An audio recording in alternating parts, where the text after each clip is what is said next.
Yes, sir. Hi, my name's Carter, and I want to thank all of you for thinking out loud in public, which is the way that Sam's described it. Yeah. Thank you for coming. Sam was thinking, I was just talking. Okay. It all sounded good to me. So I'm going to jump into the free will discussion. I've heard you say, Sam, many times you have obviously no control over the circumstances in which you're born. You have no control over your genetic code. We live in a deterministic world. I'm just curious from a practical perspective, and it sounds like we have at least one compatibilist on stage. Can you take pride of ownership or authorship over anything, and do you? Ooh. Yeah, but that's an interesting question. I think pride is worth outgrowing, certainly. I think there's an asymmetry between pride and shame and regret, other social emotions there, which seem predicated on the same illusion, but not so much. I think you can, and again, how you think as an adult is not exactly the same as what I think you should encourage your children to think. It's not a matter of lying to children. It's just there's certain things that we as adults understand about the world that we don't insist that little kids understand, and for good reason, because it would be terrifying or destabilizing or not allow them to get the cognitive and emotional tools we want them to get. So, but I think pride is, I don't feel pride about anything really. When I look at how things happen, it's just I have whatever advantages I have whatever opportunities I have there's such a massive role of luck, whatever luck actually is, just to have been born in a society that basically works, surrounded by people who are not killing one another, always, right? I mean, it's just, you can't take responsibility. You didn't build the roads, right? I mean, all these self-made people who are walking around saying, I did it myself, there were a million things that allowed them to do whatever they did. And again, you didn't pick your parents, you didn't sculpt your genes, so you can't take credit for anything. And that doesn't mean that effort doesn't matter. It doesn't mean that there isn't a proximate cause of intention and desire in each moment to getting things done. But you can't really take credit for it in each moment if you're paying attention to how it's happening. Yeah. Is it okay if I add something? Because all the questions will be for Sam anyway. I'll add something. I know that Sam and I generally agree about free will because we're right and you're wrong. But we'll see. But the whole point is that, in my version, is that the world is essentially, for all intents and purposes, indistinguishable from a world in which there's free will. So I think we by practical necessity take responsibility for actions, even if we realize, as we do, that there are a host of factors beyond our control that determine those actions. But we as a society and as individuals need to function because the world appears to be a world in which, as I say, for all intents and purposes, is indistinguishable from a world with free will. But we need to take responsibility for actions. That means, I'm not talking about punishment, or necessarily pride, but we might as well, if we don't take responsibility for actions, we're just ultimately divorcing ourselves from the world as it practically appears. This is a genuine point of confusion, I think, for people. Nothing I've said suggests that you can't take responsibility for actions or that I can't hold you responsible. But when you actually look at what you mean when you say you're going to hold someone responsible for their actions, it's for those actions where holding them responsible has an effect on their behavior. And other people, and social. Exactly, We incarcerate some people if we were doing it right, not because to punish them, but because with a social contract, we're trying to make sure society functions, and ideally trying to help them function better within society. It doesn't matter whether it's a robot that's gone bad or somebody with free will. This is the agent that took the action, and something needs to be done to prevent it from going on. I'm in agreement with both of you on what. So this is the thing. The nonprofits did a 3.5-hour podcast one time with 4 of us arguing about free will. And in the end, we all agreed on exactly what we do and don't have. We just disagreed on what to call it. For me, what most people care about with free will is not whether I could have done something differently, not whether my actions were predetermined by the physical laws of the universe. It is I, as a thinking agent, have desires. And am I being impeded from fulfilling those desires? And I don't mean in a simple sense like I desire to fly and the laws of the universe won't let me flap my wings and do it. I mean, Sam could get up and walk off and jump off this stage, or I could drag Sam and throw him off the stage. At the end, both situations, he's down there. The difference between him as an agent alone taking that action of his own volition and me as an agent imposing my volition over his, the difference between those two actions, I think, summarizes everything people care about free will. Not everything, though. All right, the bulk of what people care about. Not even free the will. bulk. It's people legitimately I feel- think I agree with Sam on this one. Okay, what do they care about that free will that is not encapsulated? It's the I could have done otherwise. I could have done that better. I just screwed Okay. up. I could have done. I could have not screwed up. And the idea that you could, if you rewound the movie of your life, you could sink the putt. So I or think that say people- the thing that you forgot to say. Everything that gives motivation to the feeling of regret. Yeah. But this has to do with the way people's brains have been poisoned about how to think about free will. And I'm not just being facetious there. This is But you're talking When about I how say- most people think about free will. And I'm saying okay, most but people- I think that there's a subtler thing to this. When I say I could have done differently, I don't mean if I rewound the universe, I would have done differently. That seems to me to be an exercise in training oneself in how to act in future situations that are similar. Yes. Okay? I agree with you. When you say that people care about they could have done otherwise, I'm not convinced that that's the case, because when people talk about free will, they're talking about morality, they're talking about holding agents' action.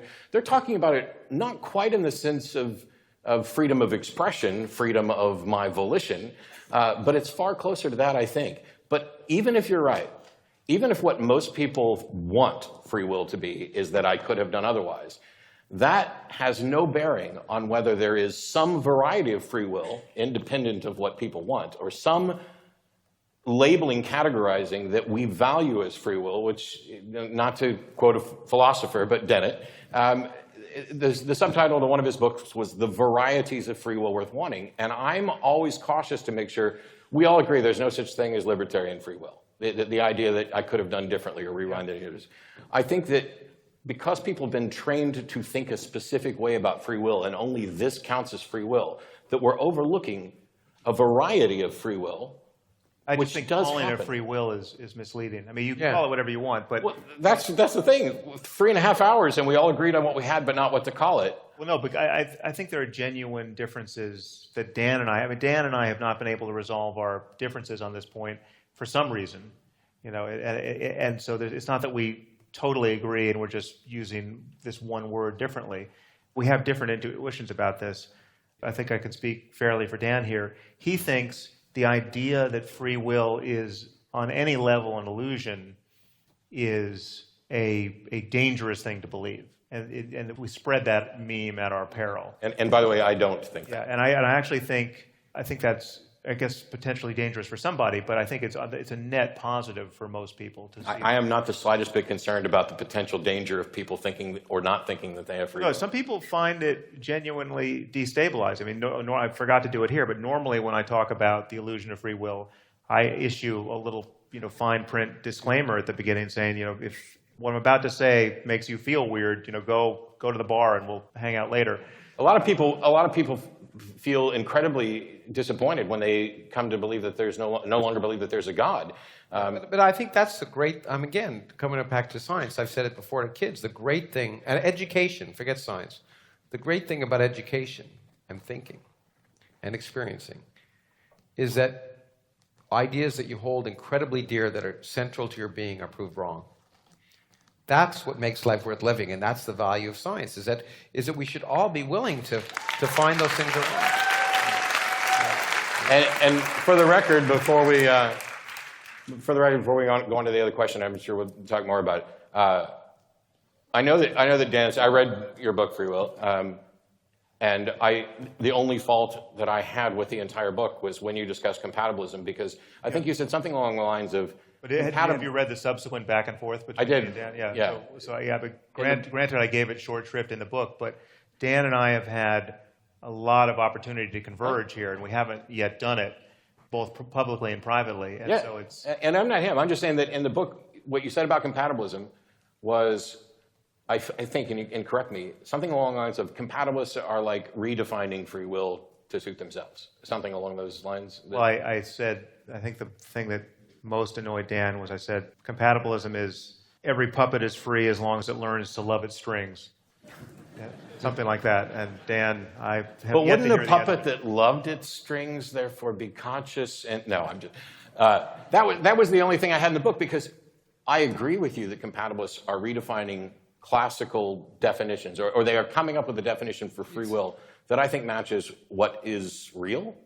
Not that I could have done otherwise. Well, that's fine. My only issue with Dan is that it's not acknowledging how seditious that is with respect to what most people are walking around believing. It really is it is not the free will. The free will worth wanting is not the free will that most people think they have. Which is independent from whether or not we have the free will worth wanting. Well, no, but again, I'm just saying to call it free will is misleading there. Because, I mean, Dan will say we're all moist robots, right? That's a surprise to most people. But, I mean, there's a genuine, at least one genuine paradox here for me with respect to free will. And when Dan and I wrote back and forth about this, I described it in terms of Tiger Woods missing a putt, right? And here's the genuine, and I don't even know what I think about this yet. It seems to me to be a kind of moral paradox. When you take the person who should be most competent to do something, again, to use the putt analogy because it's so simple, I'm a bad golfer. If I miss a 3-foot putt, it's no big surprise. You're not going to hold me so responsible for missing it because I'm just the kind of golfer who's going to miss it some considerable percentage of time. But with someone like Tiger Woods or whoever's the best golfer these days, if anyone should make it, that person should make it. And so when he misses it or she misses it, it says the least about the person. In fact, they're the least responsible. It's the most anomalous circumstance. When Tiger Woods misses a 3-foot putt, that's just some error in the system. It's like so you're a physicist. If I ask you, what's the second law of thermodynamics? And right now you can't tell me, right? You don't know. You've completely forgotten. That is a total anomaly. That's not you being most responsible. If anyone should know, you should know. But if you don't know right now, we're going to think you had a stroke or something bad happened.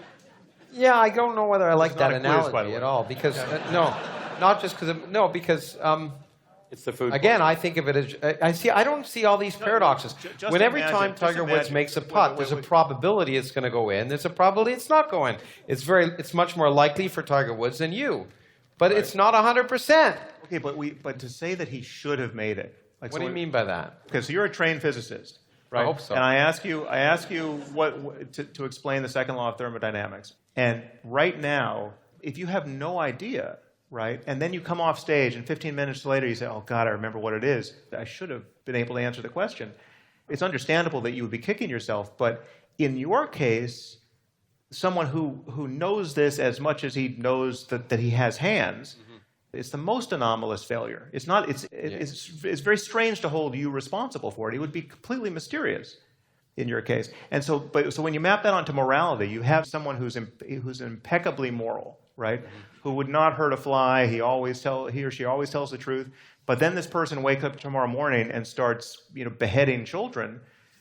That is the least in character. This is the person who we would hold most responsible because he's the most capable of being responsible in this. This is in line with like Charles Whitman and the tumor. Yeah, well, I mean, yeah, but he's not right. I mean, if that had been St. Francis with a tumor, yeah. But I guess it strikes me as a paradox. Like, where is responsibility if you can't find it? I'm a physicist, so sophisticated things go beyond me. But the whole people. I guess the whole point, which is that people are human, right? And therefore, you can't expect doubt about free will or the doubt about the claim that responsibility runs very, very deep in each moment. Yeah, Each and moment is everyone is going to, because of the fact that we're human and we're not free to have chosen anything else, we are going to do unexpected things that we may feel we have no control over, or we may feel we do have control over. That feeling is an illusion, but we are going to do unexpected things. So I accept that, and big deal. But it is a big deal because you can really have a lot of compassion for flawed humanity. Yeah, no, that's where I was just going to get to earlier. While it may make people feel uncomfortable, as I'm sure people are feeling right now by wasting so much time talking about free will, but the good part about it is, the really good part of that discomfort is the fact that we begin to have compassion and we begin to think less in societal terms about punishment and more about living in harmony in some ways. And so I think that's a really important aspect of this, is to realize that there are factors that lead people to do things. And it doesn't mean they're not responsible if they kill someone, but it means that the whole notion of punishment, in my mind, goes out the window.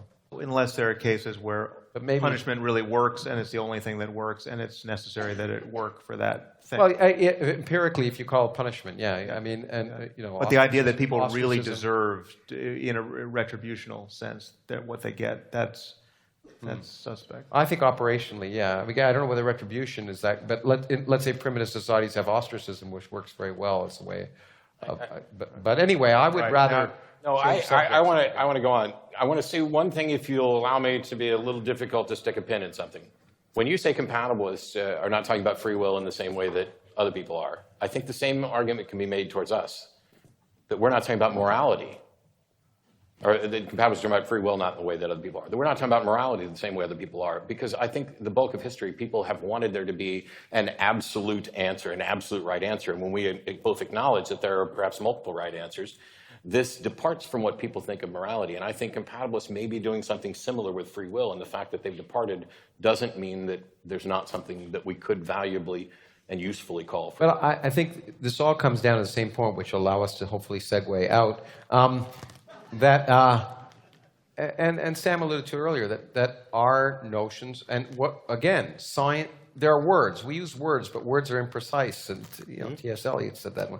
And words are imprecise, and science changes the meaning of words because, and by science I mean empirical evidence, learning about the world. I have non-stop discussions with people about nothing, okay, since I wrote that book, and people are upset by the fact that science has changed the definition of nothing. They say you're not allowed to change the definition, and I say I call that learning, and so I think all these notions of free will and morality will evolve as we learn more about cognition. And the way humans work. And that'll be fine. That's a good thing, not a bad thing. I couldn't agree more violently. Thank you. All right, that's a good segue. Yes, sir.